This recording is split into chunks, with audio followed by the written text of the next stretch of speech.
So guys, ഇതാണ് നമ്മുടെ farm, അല്ലെങ്കിൽ അഥവാ ഫാം ഹൗസ്. നമ്മൾ റിനോവേഷനൊക്കെ നടക്കുന്നേ ഉള്ളൂ. നമ്മൾ പ്രോപ്പർട്ടി ഓൺ ചെയ്ത് തുടങ്ങിയിട്ട് അധികം സമയമൊന്നും ആയിട്ടില്ല.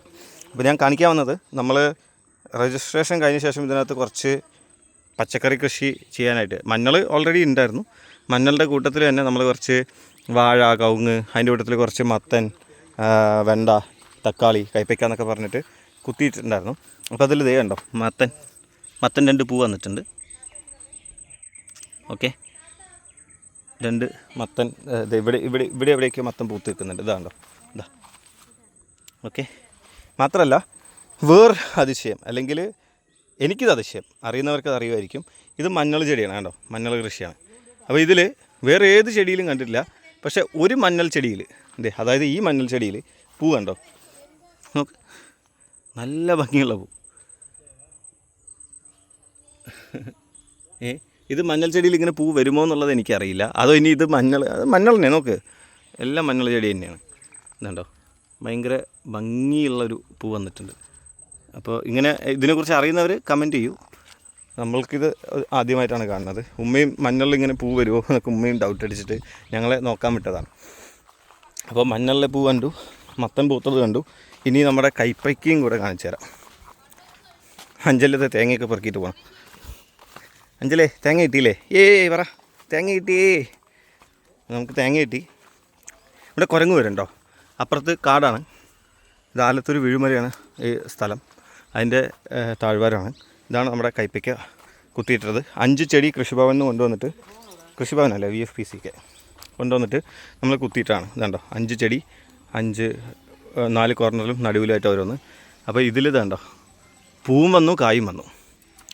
പൂവ് കായ് കാണിച്ചു തരാം. കണ്ടോ.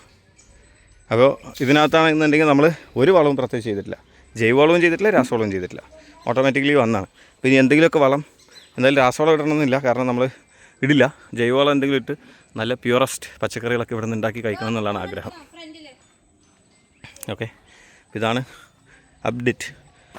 അതേപോലെ നമ്മൾ ഇന്ന് പുല്ലൊക്കെ അടിച്ച് വൃത്തിയാക്കിയിട്ടുണ്ട്. ഇവിടെ ഭയങ്കര കാട് പോലെ കിടക്കുമായിരുന്നു ഈ സ്ഥലം. ഇനി ഇതൊക്കെ ഒന്ന് വൃത്തിയാക്കാൻ, ഇന്നിപ്പോൾ പുല്ലടിച്ച് പോയതല്ലോ, ഇനി ഇതൊക്കെ ഒന്ന് ഉണങ്ങി, ഇതൊക്കെ ഒന്ന് അടിച്ചു വാരി വൃത്തിയാക്കി സെറ്റപ്പാക്കി ഈ വീടൊക്കെ റെനോവേറ്റ് ചെയ്ത് ഒരു ഹോം സ്റ്റേ സെറ്റപ്പിലേക്കൊക്കെ എത്തിക്കണം എന്നുള്ളതാണ് ആഗ്രഹം. അപ്പം തുടർന്നും ഇതുപോലെയുള്ള അപ്ഡേറ്റ്സ് കാണാനായിട്ട് ഈ വീഡിയോ ലൈക്ക് ചെയ്യുക, സബ്സ്ക്രൈബ് ചെയ്യുക, ചാനൽ അതേപോലെ മാക്സിമം ഇങ്ങനെ കമൻറ്റൊക്കെ ചെയ്ത് പ്രോത്സാഹിപ്പിക്കുക. അറിയുന്ന നിർദ്ദേശങ്ങളും അഡ്വൈസൊക്കെ സ്വീകരിക്കുന്നതാണ്. സോ സപ്പോർട്ട് ചെയ്യുക. Thank you for watching. Subscribe. Thank you everyone. Thank you. ഒരു പൂച്ച കിട്ടി. ഇത് നമുക്ക് ഇവിടെ നേരത്തെ ഉള്ളതാണെന്നൊന്നും അറിയില്ല. നമ്മൾ പറഞ്ഞില്ല, നമ്മൾ ഈ പ്രോപ്പർട്ടി ഓൺ ചെയ്ത് തുടങ്ങിയിട്ട് ഇതിപ്പോൾ ഫസ്റ്റ് ഡേ ആണ് ഞാനൊക്കെ ഇവിടെ വന്ന്. അത് ഇടയ്ക്ക് വന്ന് പോയിട്ടുണ്ടെന്നല്ലാതെ ഈ വീട്ടിൽ താമസക്കാരുണ്ടായിരുന്നു. അപ്പോൾ അവരൊക്കെ ഒഴിഞ്ഞ ശേഷം ഫസ്റ്റ് ഡേ ആണ് ഞാൻ ഇവിടെ ഇങ്ങനെ വന്നിട്ട്, നമുക്ക് അപ്പോഴാണല്ലോ നമുക്ക് അവർക്കൊരു പ്രൈവസി, നമുക്കൊരു പ്രൈവസി, എൻ്റെ ഒരു കൺസിഡറേഷൻ ഉള്ളതുകൊണ്ട് നമ്മൾ എന്ത് ചെയ്തില്ല, അവരുള്ളപ്പോഴൊന്നും ഇങ്ങനെ വീഡിയോസ് എടുക്കാനോ ഒന്നും നിന്നിട്ടില്ല. അവർ പോയ ശേഷം. അപ്പോൾ അവരെ തിരക്കി വന്ന് അവർ വളർത്തുന്ന പൂച്ചയാണെന്നൊന്നും അറിയില്ല. ഇതെവിടെ ഒരു കിറ്റിയുണ്ട്. ഹേയ് കോൺ. ഓക്കെ, നമ്മളായിട്ട് അത്ര സഹവാസമായിട്ടില്ല. All right, thank you all. Thank you for watching.